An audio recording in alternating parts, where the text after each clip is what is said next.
of during the last session. You are welcome once again to today's section on discovery for people managers, an initiative under or an initiative which is a response to the workforce analytics adoption gap that was discovered. So during the last section, we stopped at ETL or ELT, which is an acronym for extracting, transforming, and loading data. And we could see how those three words play interchangeably in the course of getting data from whatever number of sources down to where it is needed for analysis this time around. So today we'll go more properly into what we call uh, data cleaning and data preparation. Then we'll do we'll take a few steps depending on how much time we have and how fast we can be. Well, that does not um, remove the fact that we can ask questions where necessary, and you could let me know if you want clarification at any point in time. Please confirm you can hear me as we move forward. Just give me a sign to show you can hear me.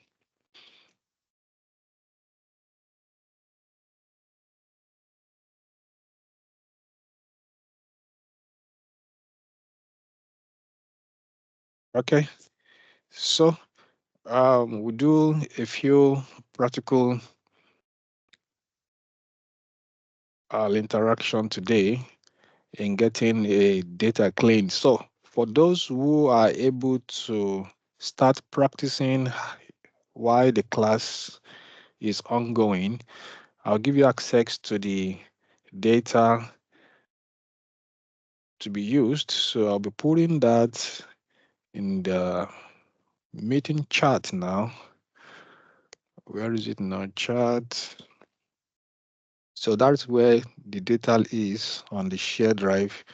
You can do well to pick that data and you can practice as the class is ongoing.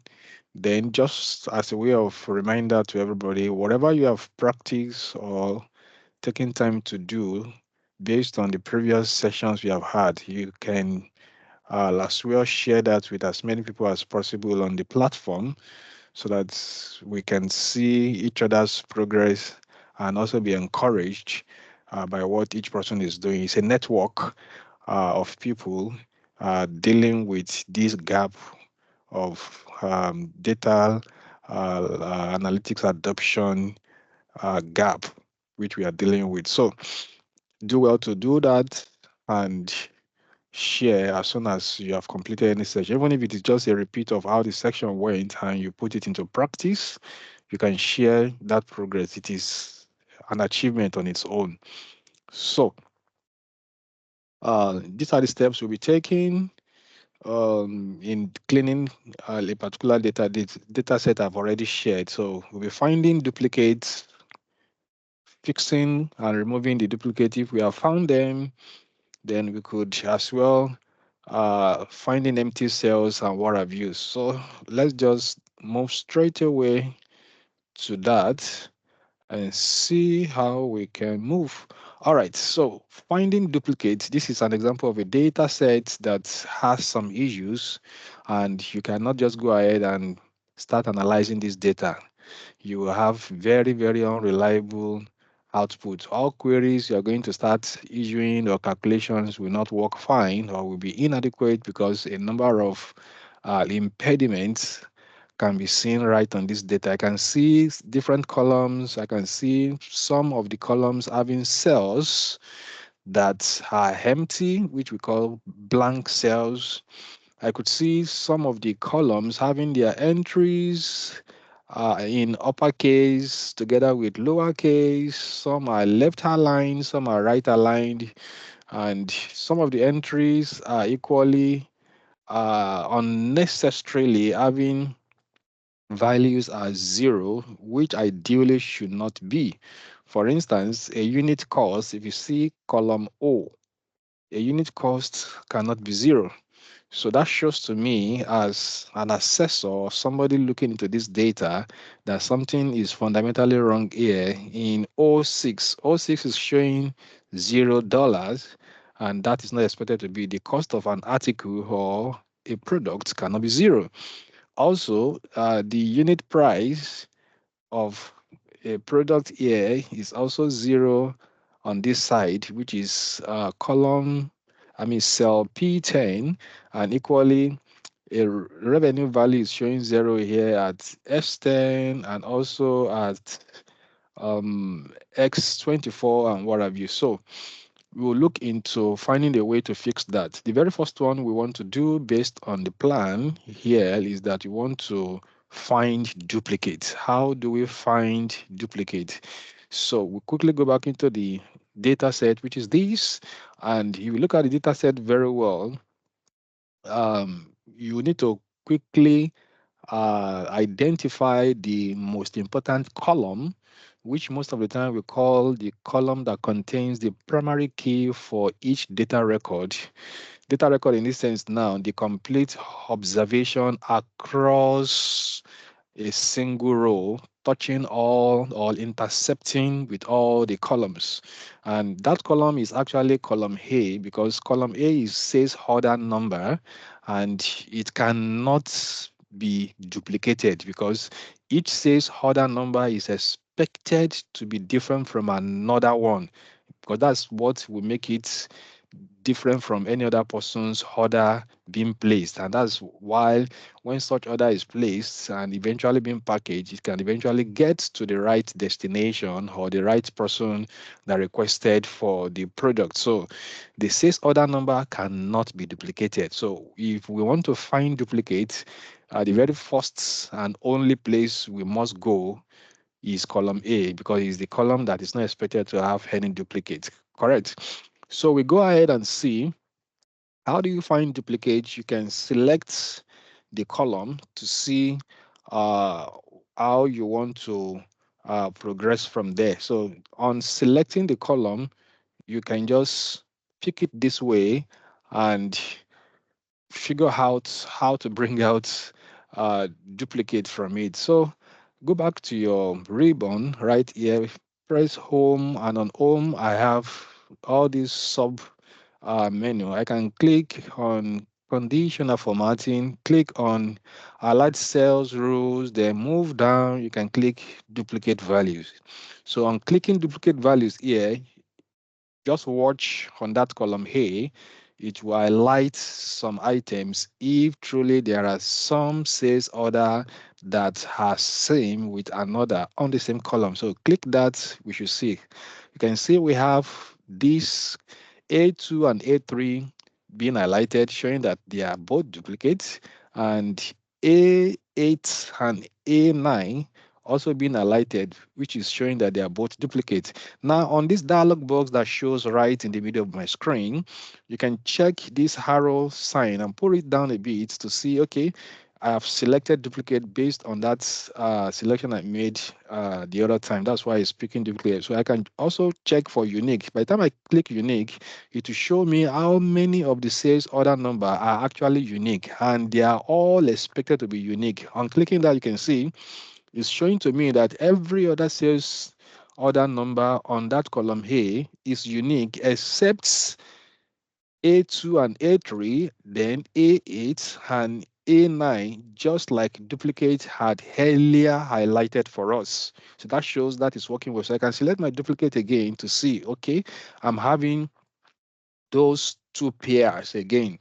Each of the pair is a repetition of the other one. So I can just click OK to mark that out. So what do I do here? You can see I need to investigate it as an assessor or somebody working with data, or as a leader trying to be more inquisitive about what the data set looks like. So if you check A2 and A3 very well, you see the two other number are same. Why are they same? Just check across the road from left to right. You will see that almost every other thing across the row horizontally is different. The only thing that looks alike is the other number. So that shows, or that may suggest that somebody mistakenly typed the same order number as A2 for A3. It does not, and there's no other thing supporting the fact that A2 and A3 are same order, or a mistake being duplicated. So because there are some other entries that are different between the two of them. Look at the product description. This one is mountain 200 black 46, mountain 200 silver 42. That's different. Order quantity is 4, order quantity is 1. Unit cost is 1252, unit cost is 1266, unit price is 2295, unit price is 2320. If you also check, the customer, the age is 39. Customer age here is 30, is 44. The country is United States, country is United Kingdom. So a lot of things are different across the row, which shows that it is not a case of a duplicate entry. It's just a case of a mistake of using same order number for those two different orders. So to fix this, the person checking or whoever has identified this is expected to quickly call the source of the data and bring this to their knowledge. And more often than not, they'll be able to say, oh, sorry, the right order number for A3 should be 000261696, not 000261695, just as the previous one. So immediately you change the second one from 695 to 696, you will see that that's highlighting disappears because they are no longer duplicate of each other. So that disappears. So that's one way to remove duplicates. By the time you have figured out, okay, what could be wrong here? This has several other features that are different. Maybe this number is the only thing that they will mistakenly use twice. Then on getting the right number, you see that that's duplicates indication will disappear, just to show that, okay, they are now unique numbers. And same way, if you check A8 and A9, you see 701, 701, same thing. But if you check every other entries across from left to right for both of them is same up to the figures right here to the end. So this shows clearly that this is a case of a duplication, meaning that same order was repeated twice. And the way to fix this is to either delete one. I can expunge this row by control minus, that is gone. You can see that highlight indicator has equally gone. So which means there is no duplicate any longer across the entire data set. But what if, let me undo again, what if I have this pair of duplicates in their thousands, because you are expected to always assume that you are dealing with a data set that is so voluminous. Are you going to start removing the other pair, the other part of the pair that appears duplicates like this one by one? That's going to be cumbersome. How are you expected to deal with that? So in such situation where I have these duplicates so many and I cannot be removing the second part of each of the pair one by one for want of time, all I need to do is to go ahead to data here on your ribbon, then come down to your data tools here, which is the submenu under that ribbon, and pick this guy. It shows remove duplicates. So the moment you click it as remove duplicate, it gives you a dialog box to interact with. So in the dialog box, you want to specify the column you are dealing with where the duplication is taking place.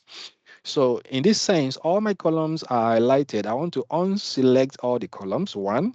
Then I can now go ahead and pick the only column where I want the duplicate calculation or identification to take place. So, and what column is that? It says other column. So I pick says other column. Then I say, okay, right here. You can see the result. One duplicate value found and removed. The other 88 unique values remain. Note that count may include empty cells, spaces, and others. So that's just Excel trying to give you more information. But that has been removed. So it means that if those duplicate pairs are in their thousands, I only need 2 or 3 clicks to remove all of them instead of having to, let's say we have 500 of the pairs. So it means I will have to remove 500 times. There is no time for such.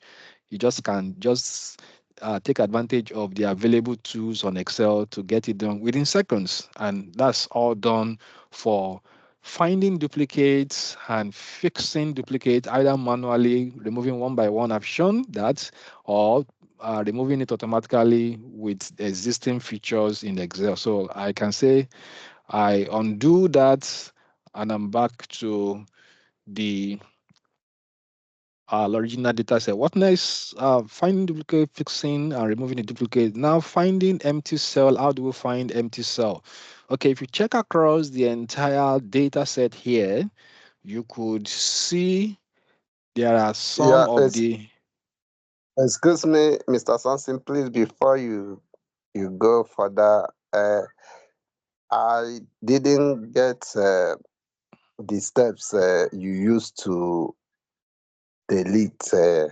I know that you first go to data, and after that you pick data to, I don't know, another thing you click before you get to that delete, please. okay, that's fine. Um, just I can do that again. Yeah, please. Let me quickly check that for you again. Um, Okay. I should use the Excel function, right? Not manual, right? Yes. Yeah, the self function, yeah, I'm talking In about. deleting the duplicate. Yes. Good. So go back. We have identified this column as the Yeah. column we know should never have duplicates. So that is a Yeah. column we want to search if truly it doesn't have duplicates, right? So you select Yes. it this way.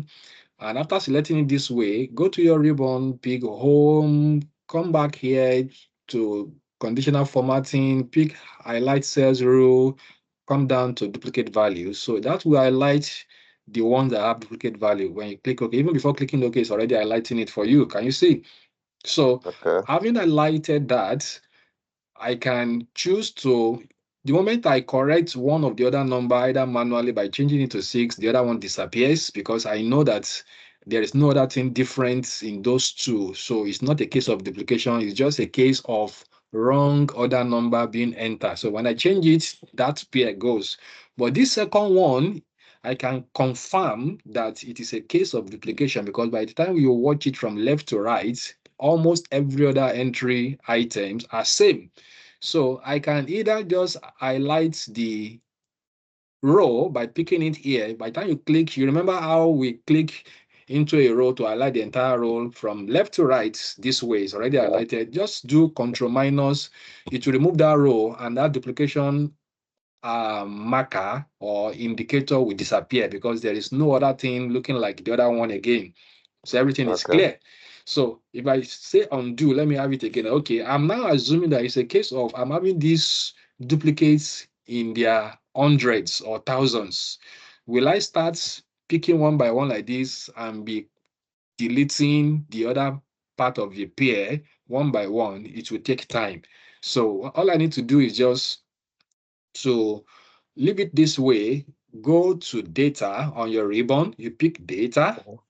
By the Yeah. time you pick data on your ribbon, then you come to this sub menu under your ribbon. The title is data tools. Don't forget, Yeah. I've picked the umbrella word data. Yeah. Then I want to Data, deal yeah. with data tools now. So on data tools, for some version of Excel, it will write all of these things in words. But for Excel 365, Microsoft uses symbols or icons to denote all of those things. So if you are not sure of what those symbols stands for, you can just hover around your cursor around it, it will show you what that thing stands for. Can you see?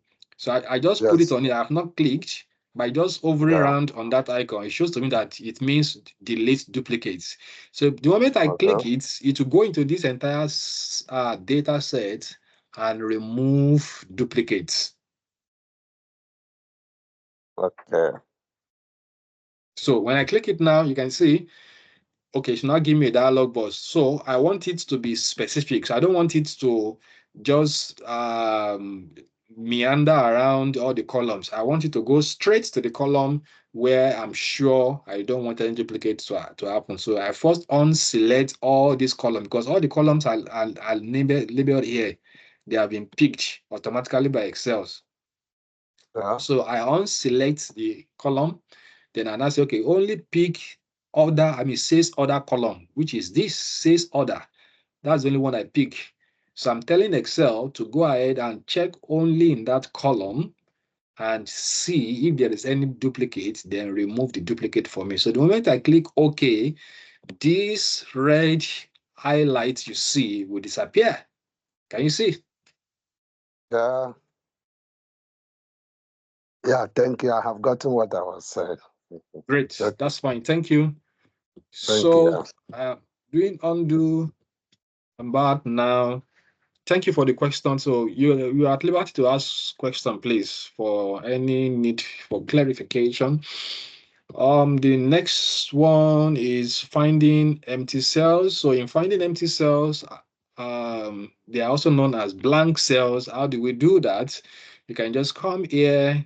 Don't forget, if I want to select the entire data set, I can just Control A to get all of them selected. Can you see? And I can equally say, okay, I have one triangle here at this top left hand corner. I can click this triangle. The moment I click this triangle, it will also select the entire worksheet. The other command, Control A, the moment you put your cursor anywhere in data set and you do Control A, it will select the entire data set for you, not the worksheet. You can see the worksheet still continues downward to almost infinity. So that's what Control A does. It only selects the data. But if I pick this triangle here, it will select the entire worksheet. So either of the two is fine. And on selecting the entire worksheet now, I want to look for, what do I want to look for? I want to look for blank spaces. So I want to go back to my home, right on the ribbon. Then I want to go back here to conditional formatting. Then I want to pick highlight cells rule. Then I want to tell it to look for cells that are blank. So all the options here are not giving me cells that contains blank. I'm seeing text that contains blank. So that may not achieve the purpose I want. So all I need to do is I can come down to more rules here and pick more rules. Now I have more. So you can see it automatically selects format only cells that contain, that one has been selected. Now I now need to define that contain. Format only cells that contain what? I need to specify the elements of what that thing should contain. So where will I specify it? I will do that under these formats only cells widths. So I come here to pick the options. Cells that contain what? I will click down this arrow.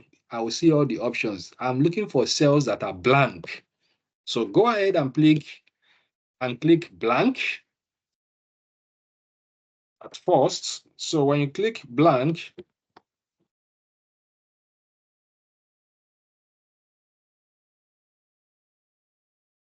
click blank.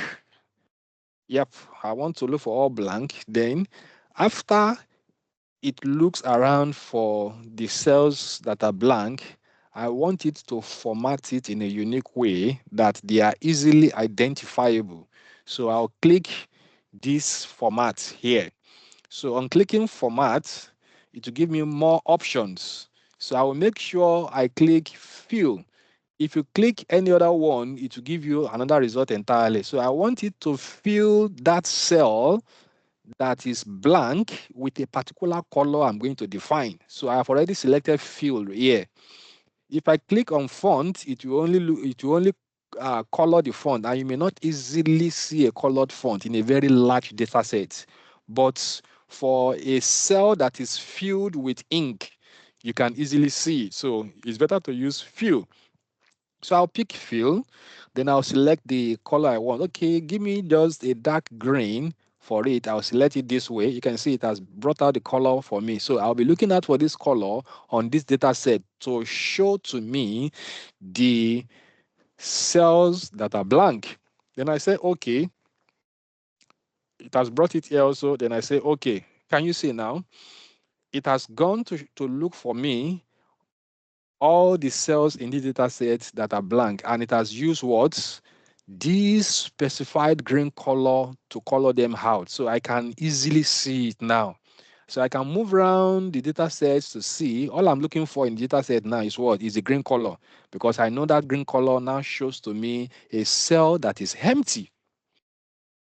So as somebody querying the data or trying to extract something from the data, you will now see that, okay, what do I want to do? Do I want to delete all these blank cells, or do I want to go ahead and ask from the source where I got the data from for them to give me the likely value that should be in the cell? Or do I want to look around in the neighborhood of the data set itself to see the likely entry that should be inside this data sets? So I can use any of those options, because sometimes the value you have to put into that blank cell is around the neighboring data. For instance, if it falls under column E, which is year, and you can see that the year for everything is 2021. Let's now assume that one of the cells in column E, which is year, is empty.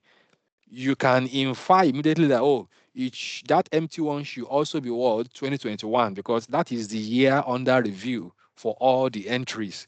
So for somebody to put 2021 directly, you have not done anything wrong, because it is a neighboring extension of what the right thing should be. But for some other ones, you may need to call back at the data source to ask a few questions, or to call their attention to it for them to supply what should be there in a way.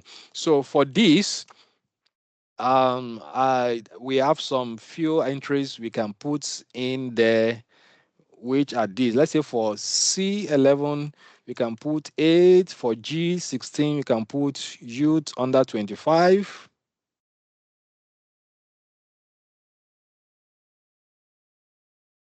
So where's youth under 25? Yep, I can pick this here and put it here. Then I can pick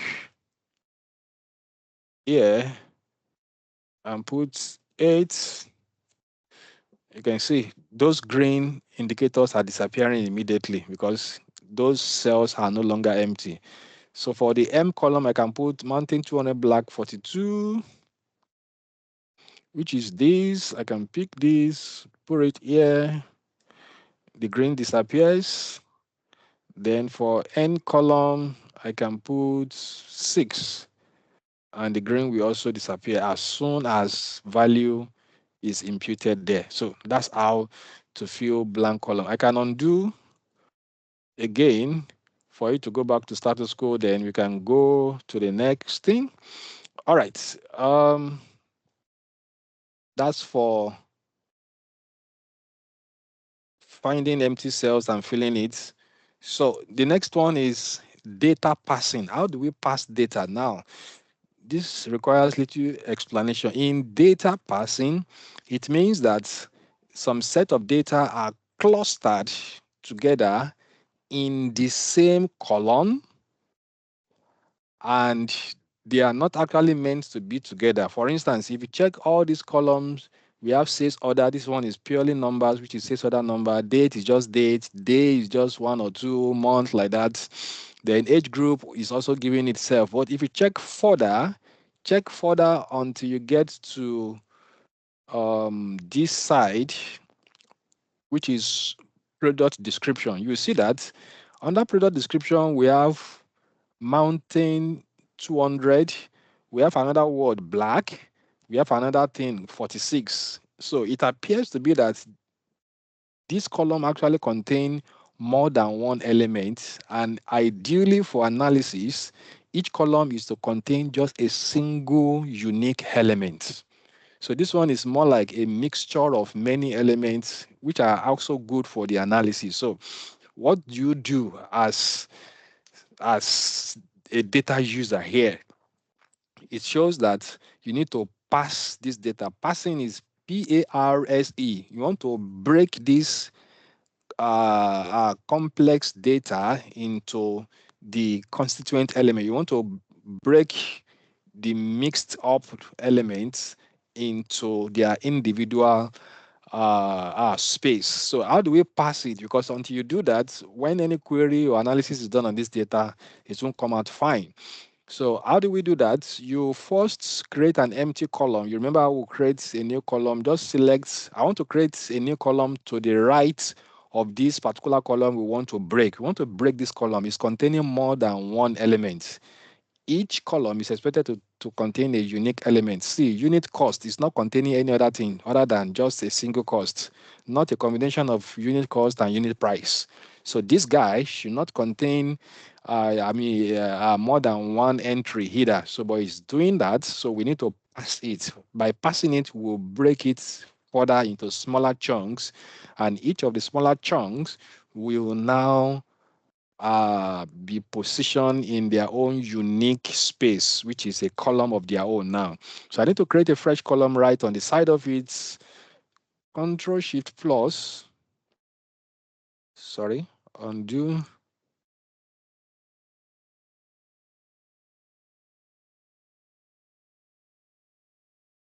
Oh, okay. I have that copied before, right? Okay. Pasted it. Yep. So that was, I had something already copied on the clipboard. So as I was creating a new column, it's assuming I want to paste that particular thing in the clipboard into the new column. That was why I filled this column with that word before.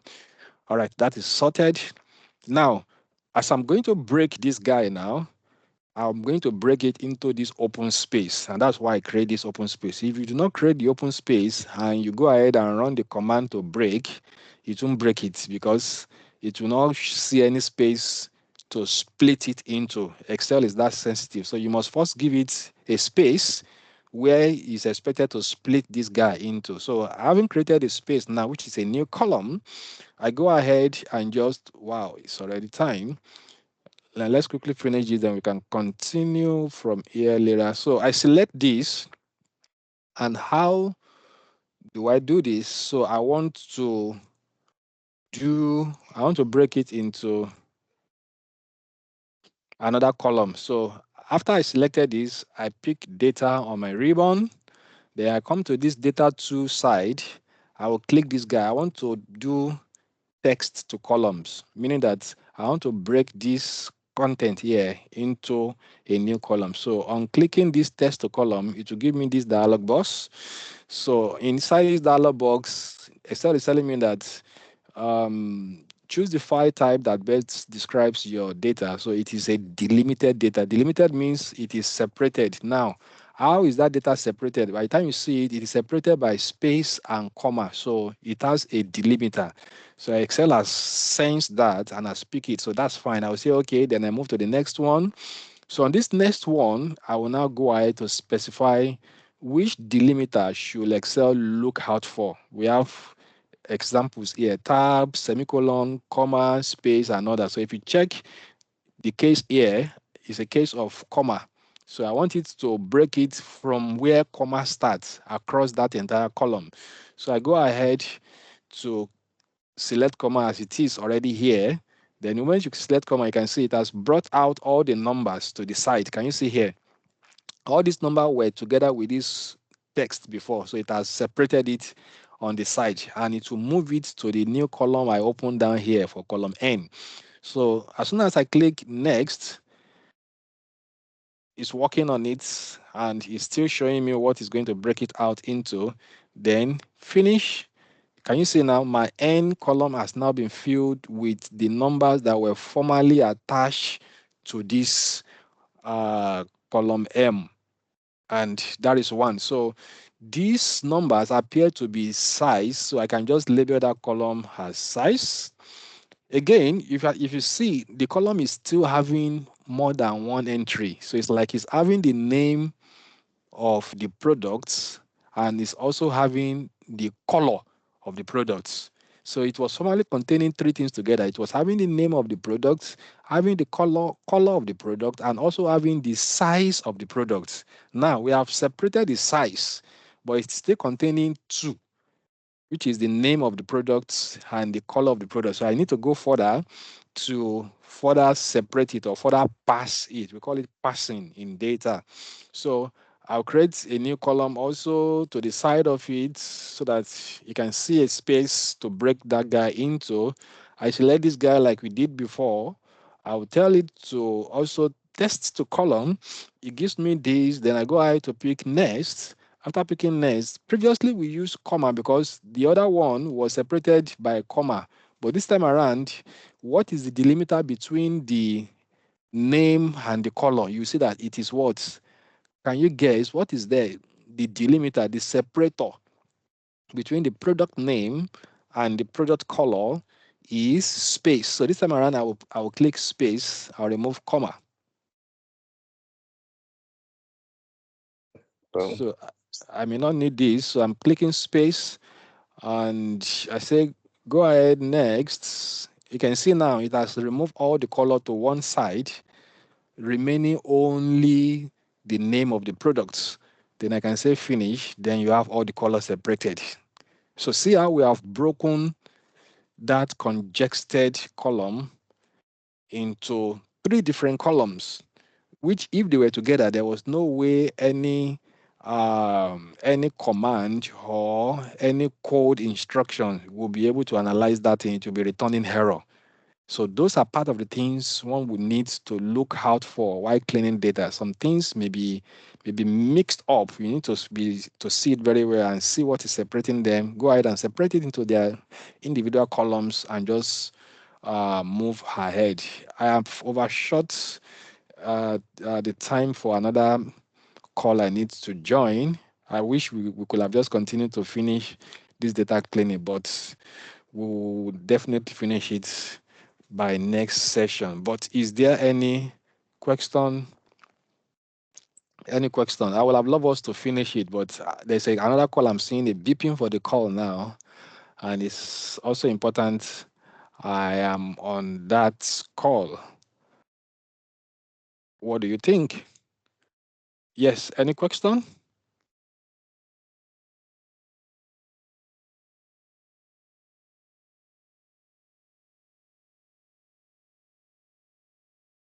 Is that okay, right? So we can take it up from here. Next session, we'll finish up the data cleaning by next session. Then we'll move into, it means we have finished module 3. Then we'll move into module 4. Wow, that's good. And on module 4, what do we have in module 4? We are now going to serious data transformation, starting with sorting a lot of things and doing serious data calculation from this curriculum that we have here. So I think we are moving pretty fine now. And immediately after that, which is module 5, what do we have? Yep, that is statistics. So which is getting into core stuff. So if there is no question on this, may I ask for your permission for us to draw the curtain at this point for me to join the other call? o- Then okay, before we go, I have a small question. You said the spelling of that person is what? The data person, the person. You said the spelling is what? Be yeah, what? PARSE, Mm-hmm. pass. Okay. Okay. So where is it Okay. here? Um,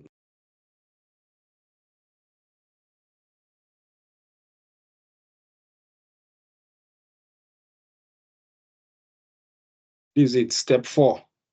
Okay. Okay. Data Okay. passing.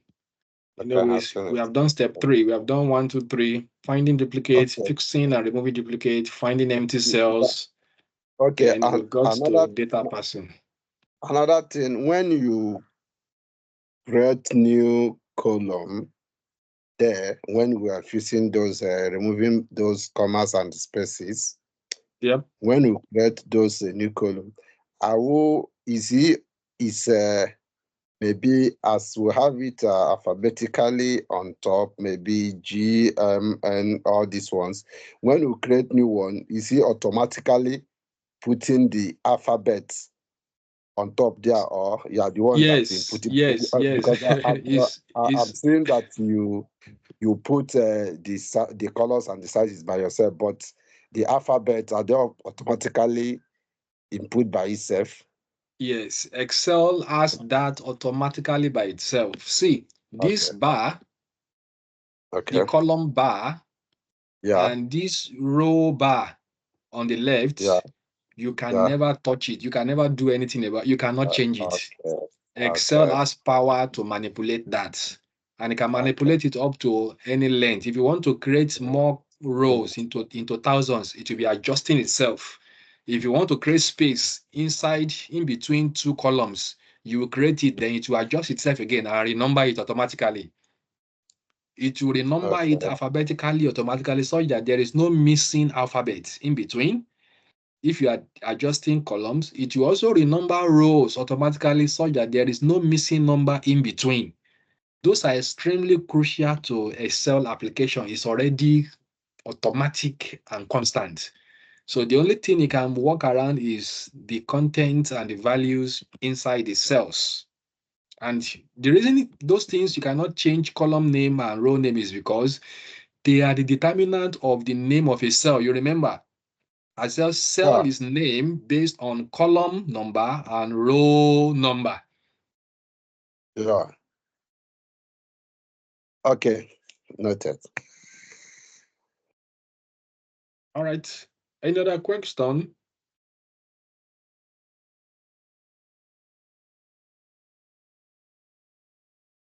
In the absence of none, then we can call it a session today. Thank you all for joining. We'll meet next session. Please let's make it a time and join the call on time. We have already made significant progress. You need to go back to the please go online, go to everywhere on the social media and interact with all the materials we have produced so far in the course of this series and initiative. So thank you all for your time. Have a wonderful week ahead. Happy International Mother's Day to every mothers on the call and people on the calls too who have mothers and who have wives and females and all that. Thank you. See you next session. Bye for now. Thank you very much. I appreciate it. Yeah. Bye. Thank you. Yeah, bye.